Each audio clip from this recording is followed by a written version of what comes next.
another drone. I don't know if you can see or not. It's coming to the airport again. Yeah, straight to the airport. Oh my God. Ya Rab, straight to the aircraft. Straight to, Ya Allah.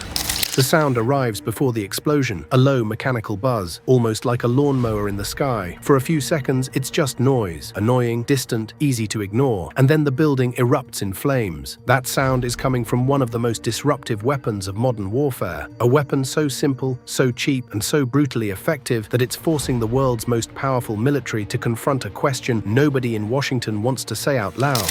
This multi-layered strategy counters Iran, which seemingly is trying to flood the zone with these cheap $35,000 Shahed drones until the Gulf states run out of expensive counter-drone munitions like the $4 million Patriot missiles.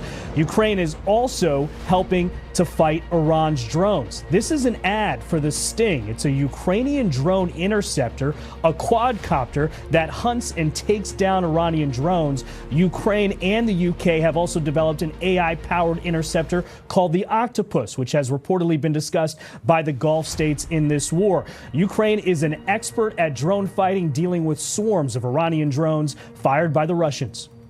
So I'd say 4 to 5 days a week, there's a very large strike of anywhere around 250 to 350, maybe a max of 400 drones in a day. So they're seeing what we're seeing, our worst days that we had, 2 or 3 days ago. They see that 3 to 4 days a week, every week for, say, 2 years. These Ukrainian drone interceptors cost about $3,000 each. That is nothing and could be a game changer in this war. Dana? All right, keep us posted on all of... What happens when a $30,000 drone forces you to fire a $12 million missile? Welcome to the new economics of war, because the conflict unfolding between Iran, the United States, and its allies in the Middle East is revealing something deeper than missile strikes and drone swarms. It's exposing a structural imbalance in how modern militaries fight, and more importantly, how they pay for it. For decades, American military strategy was built on technological superiority, better jets, better radar, better missiles. If your systems were more advanced than your enemies, victory was supposed to follow. The U.S. military is using a brand new weapons system in this conflict. Let me bring in a life-size model so we can have a look. This is the Lucas Attack Drone. It stands for Low-Cost Unmanned Combat Attack System. It's about 10 feet long, about 8-foot wingspan. It's powered by a propeller, so it doesn't give off a big heat signature that can be tracked easily. Carries about 40 pounds of explosives. And interestingly, this was modeled after, cloned from, an Iranian drone, the Shahed 136 kamikaze drone. The Shahed is a real favorite with the Iranians, and when one was captured by U.S. forces, they took it to engineers and said, make us a copy of this, and even better. Now, when the Iranians are launching their drones to attack outward, the U.S. is turning a very similar device back upon them and turning this small weapon into a big player in this battle. But Iran didn't try to outbuild the United States. Instead, it built something much cheaper, the Shahed drone. At first glance, the Shahed looks almost unimpressive. It's about 10 feet long, a narrow triangular wing, a small propeller engine in the back that makes that unmistakable buzzing sound as it moves through the air. The drone carries a small explosive payload in its nose and flies toward a target using pre-programmed coordinates. It doesn't hover like a Predator drone. It doesn't circle targets for hours gathering intelligence. It doesn't carry high-resolution cameras or satellite relays. It simply flies towards something and explodes. Have you seen videos like this? It's Iranian missiles and drones getting blown out of the sky by defensive missiles called interceptors. It was not so long ago that it was conventional wisdom that you couldn't hit a bullet with a bullet, and now it has just simply become routine. The idea is simple enough. Blow it up before it blows you up.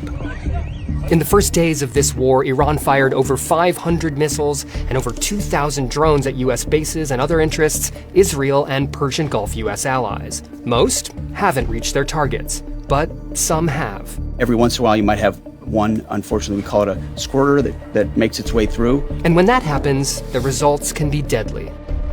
When it comes to intercepting missiles, altitude matters.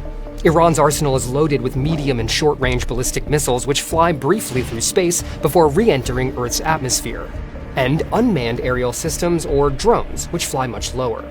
The US-made interceptor systems THAAD and PAC-3 were designed to take out the high flyers as well as long-range, lower-altitude cruise missiles. As for the drones, well, we'll get to that. Stream the full version of this story on the CNN app. But here's the number that matters. A Shahed drone costs roughly $30,000 to $35,000 to produce. That's less than the price of many cars sitting in American driveways. And Iran isn't launching them one at a time. They launch them in swarms, hundreds at once, each drone flying low, slow, and just barely fast enough to slip through the edges of modern radar systems designed decades ago to detect fighter jets and ballistic missiles. This is where the math starts to break, because defending against these drones isn't cheap. When a radar operator sees something incoming, even if it might be a drone, the safest response is to intercept it. No one wants to risk letting a weapon through to hit an airport, an oil facility, or a military base. Iran's Shahed attack drones have been hitting targets across the Middle East since the start of the war. And they're a bigger problem than the US was anticipating. That's what Trump administration officials told lawmakers during a closed-door meeting on Iran. Here are the facts about the drones. They're unmanned aircraft that can carry powerful explosives as far as 2,000 kilometers. They're programmed to hit specific targets and they explode on impact. Iran was the first country to develop them, but they've also been used by Russia in its war against Ukraine. They're cheaper to make than the missiles that are often used to shoot them down. One Shahed drone costs between $20,000 and $50,000 US, depending on the model. The missiles used to intercept them can cost millions. The drones are roughly 3.5 meters long and have a wingspan of 2.5 meters. They're small enough to be mounted on the back of a truck. Shahed drones fly low and slow, up to 185 kilometers per hour, and they can have erratic flight paths. That makes it difficult to track them on radar and shoot them down. They make a loud buzzing noise that some compare to the sound of a moped or a lawnmower. This one hit a Bahrain high-rise building on the first day of the war. While most of the drones have been intercepted, some have reached their targets despite billion-dollar defense systems. The weapon used to intercept it, often a Patriot interceptor missile. Those missiles cost around $4 million each. If the threat appears larger or faster, the defense system might fire something even more expensive, an interceptor from the THAAD missile defense system. Those missiles cost roughly $12 million each, so now the economics of this battlefield becomes painfully clear. Iran launches a drone worth $30,000. The defense system fires a missile worth $4 million or $12 million to stop it. Even if the defense works perfectly, even if every drone is destroyed, the financial exchange rate of the battle is catastrophic. One cheap drone can force an opponent to burn through weapons worth hundreds of times more. Multiply that by dozens of drones, then hundreds, then thousands, and suddenly the war is no longer just about explosions and military strategy, it's about economics. Iran's deadly Shahed drone. You can see the distinctive profile of the Shahed slamming into cities in the Gulf. In the first days of the world's newest war, the US military says Iran launched more than 2,000 Shaheds, most of which were shot down by air defenses.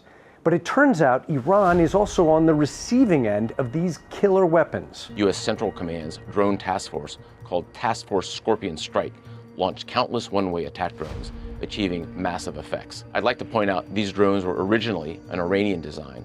We took them back to America, made them better, and fired them right back at Iran.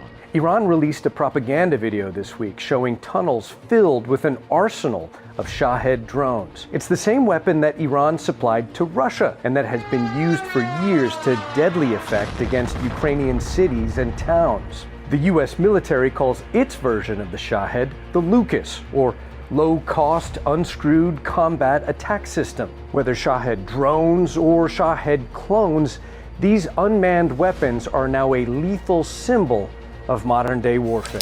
Over the past week, videos have circulated across the internet showing Shahed drones striking buildings in Bahrain, exploding near luxury hotels in Dubai, and hitting radar installations across the Persian Gulf. Airports shut down, air traffic halted, entire cities thrown into panic. But the true damage isn't only physical, it's financial, because every interception costs millions. Defense analysts estimate that defending against a swarm attack can cost tens of millions of dollars in a single night. The Shahed 136 drone is powered by a 4-cylinder air-cooled engine. It uses a piston engine instead of a jet, providing better low RPM torque and fuel efficiency. It carries a 60-kilogram fragmentation warhead. With 50 horsepower, it cruises at 180 kilometers per hour and can strike targets 2,000 kilometers away on just 200 liters of fuel. Meanwhile, the attacker may have spent only a fraction of that, and Iran knows this. Their strategy isn't just about destruction, it's about exhaustion. If you can force your opponent to spend vastly more money defending than you spend attacking, you begin to reshape the battlefield. Iran reportedly has thousands of these drones stored in underground facilities and caves, enough to launch wave after wave for weeks, each swarm forcing American and allied defenses to respond, each response burning through missile stockpiles that take years to replenish. And that's the second problem emerging in this war: stockpiles. Advanced interceptor missiles aren't produced quickly. The United States builds them in relatively small numbers each year because historically they were meant to stop rare threats, ballistic missiles from rogue states or high-value enemy aircraft. They were never designed to shoot down hundreds of disposable drones every week, but modern conflict is rewriting that assumption. In Ukraine, Russia has already demonstrated how mass-produced Shahed drones can overwhelm defenses by sheer volume. Night after night, Ukrainian cities hear the same buzzing sound in the sky. Now that tactic is spreading across the Middle East. Iran learned from Ukraine, Russia learned from Iran, and both countries have demonstrated something that military planners in Washington are now scrambling to confront. Mass production can beat technological superiority, not by winning every battle, but by making victory too expensive. Even the United States has recognized this shift. That's why American engineers began reverse engineering the Shahed drone design. If your adversary builds a cheap weapon that works, sometimes the fastest response is simply to copy it. The result was a new American drone called Lucas, the low-cost unmanned combat attack system, and its price tag tells the whole story, roughly $35,000, almost identical to the Shahed. The logic is simple. If war is moving towards swarms of cheap, expendable drones, you cannot rely solely on million-dollar weapons to fight them. You need your own swarm. The Pentagon reportedly developed the Lucas system in just 18 months, an unusually fast timeline by military standards. Instead of relying on massive defense contractors and decade-long procurement cycles, the program involved smaller technology firms capable of rapid development and mass manufacturing. The goal isn't to replace America's advanced weapons, it's to supplement them.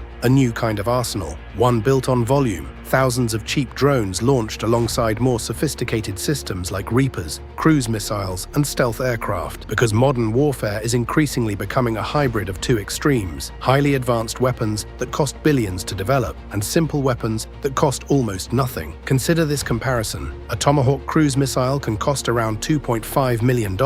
A Reaper drone costs more than $30 million. A Shahed drone costs about $30,000. One Tomahawk missile equals the price of 80 Shahed drones. One Reaper drone equals the cost of 1,000 Shaheds. When you view the battlefield through that lens, it becomes clear why these small buzzing drones are suddenly shaping global conflict. They are the cheapest long-range strike weapon ever deployed at scale. They are easy to manufacture, easy to transport, easy to launch, and most importantly, easy to replace. That last point may be the most dangerous, because traditional weapons take years to build. If one side can force the other to spend vastly more money defending than attacking, the imbalance eventually becomes unsustainable. Not immediately, not in one battle, but over time, over months, over years. The side that can produce weapons faster and cheaper begins to shape the strategic environment. And right now, the rise of low-cost drones suggests that the future of warfare may belong not just to the most advanced militaries, but to the most efficient ones, the ones that understand the brutal arithmetic of modern conflict. Because in this war, every buzzing drone in the sky carries the same quiet message. This is not just a fight over territory, it's a fight over the price of power. And the numbers are starting to tell a very uncomfortable story.